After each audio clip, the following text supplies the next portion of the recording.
Bonjour, donc là c'est la première vidéo de la rentrée, de la préparation à l'agrégation interne, et on va parler d'algèbre linéaire. Donc voilà, on commence tout de suite. Le but c'est de travailler sur les espaces vectoriels, mais en algèbre, dans le programme d'algèbre, on insiste plutôt sur les espaces vectoriels de dimension finie. C'est l'analyse qui s'occupe de regarder la dimension infinie. Mais on va commencer par regarder la dimension quelconque pour converger rapidement vers la dimension finie. Voilà. D'abord, il y a des choses que vous pourrez regarder vous-même pour les définitions que vous ne connaissez pas, mais la définition d'un corps, voilà, donc c'est un anneau sur lequel tout élément non nul est inversible. Donc vous avez une addition, une multiplication, mais ça va être important que ce soit un corps, surtout que tout élément non nul, on puisse l'inverser. Ça, vous allez voir, au tout début, en tout cas, ça sert énormément. Il faut quand même avoir à l'esprit des exemples de corps. Donc parmi les exemples de corps, vous allez avoir R. Celui-là, on l'a toujours à l'esprit, j'ai envie de dire malheureusement, parce qu'il y en a plein d'autres. Bon, il y a C, et puis il y a aussi les corps Z sur PZ. Bon, vous le savez ou pas, hein, mais si P est premier, alors Z sur PZ, le quotient de Z par PZ est un corps, et ça vient de l'identité de Bezout, parce que tout élément qui n'est pas multiple de P, modulo P, va être premier avec P, et on va avoir une identité de Bezout qui va nous donner un inverse de la classe de cet élément. Voilà des petites choses, et puis on peut faire de l'arithmétique avec Q. Donc globalement, essayez de travailler au maximum avec un corps K en vous imaginant que K c'est R, C ou Z sur PZ. Hein, voilà. Alors, qu'est-ce qui va se passer plus spécifiquement sur Z sur PZ? C'est une très bonne chose de travailler sur Z sur PZ. D'abord parce que ça permet de faire de comprendre des problèmes d'arithmétique, mais en fait surtout pédagogiquement sur Z sur PZ et en dimension finie, on va tout pouvoir compter. Et je pense que savoir compter les objets qu'on va introduire, le nombre par exemple, de parties libres, de bases, d'injections, de choses comme ça, de morphismes, tout ce qu'on va introduire, savoir les compter, c'est rassurant. C'est un test, même c'est un test assez fin pour voir si on a compris hein, les notions. Et les mêmes notions qui sont valables sur des corps non finis. Donc ça, c'est vraiment quelque chose d'intéressant. Voilà, donc je vais commencer à parler de la définition d'espace vectoriel, donc c'est très général. Hein. Vous avez un ensemble E avec une loi plus et avec une loi externe, elle, qui est multiplie. Donc, vous voulez que E plus soit un groupe abélien, ça veut dire quoi? Ça veut dire que plus, ça va être une loi interne, ça veut dire qu'on additionne deux éléments de E et ça fait un élément de E. Et vous allez avoir ce que vous voulez, plus est associatif, hein, je suppose que vous savez ce que ça veut dire. Il y a un élément neutre, ce sera le vecteur nul hein, pour l'addition.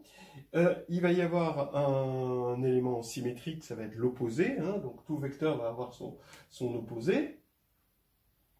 Et il est abélien. Voilà, donc vous avez le fait que U plus V égale V plus U. Voilà, et puis il va y avoir cette loi externe. Donc vous allez avoir une loi externe, ça veut dire que ici on n'a pas le même ensemble là et là. Donc ici vous avez K, c'est le corps dont on a parlé. Donc on dit que c'est un espace vectoriel sur K, hein, d'accord, hein, sur le corps K, ou un K espace vectoriel. Et vous avez une loi, K croix E donne E, donc c'est le scalaire, ce qu'on appelle le scalaire communément, lambda virgule U, qui donne lambda.u. Alors on met point pour l'instant, mais le point il va vite disparaître. C'est juste pour le différencier du non-point quand on va multiplier des éléments de K. Et bien ici vous voulez que 1.u soit égal à u. Je vous rappelle 1 c'est l'élément unité du corps, c'est-à-dire l'élément neutre pour la multiplication du corps. Ici, vous avez une distributivité de E sur K. Ici, voilà. Vous avez une distributivité de K sur E, donc lambda U plus V, c'est lambda U plus lambda V. Et vous avez ce qu'on appelle la pseudo-associativité, lambda mu, donc ça c'est le produit dans le corps, point V, ça c'est le produit extérieur, c'est le lambda point extérieur, mu point V. Voilà, donc des choses assez naturelles. Alors, il y a des actions qui sont inutiles, parce qu'on les retrouve, mais ils vont être tellement utilisés. D'abord, si vous prenez lambda et que vous multipliez par le vecteur nul, eh ben, c'est le vecteur nul. Si vous prenez 0 et vous multipliez par un vecteur quelconque, eh ben, c'est le vecteur nul. Bon, j'ai noté pareil 0 et le vecteur nul. Si vous voulez, dans un premier temps, on peut mettre des flèches, mais ça ne va pas durer.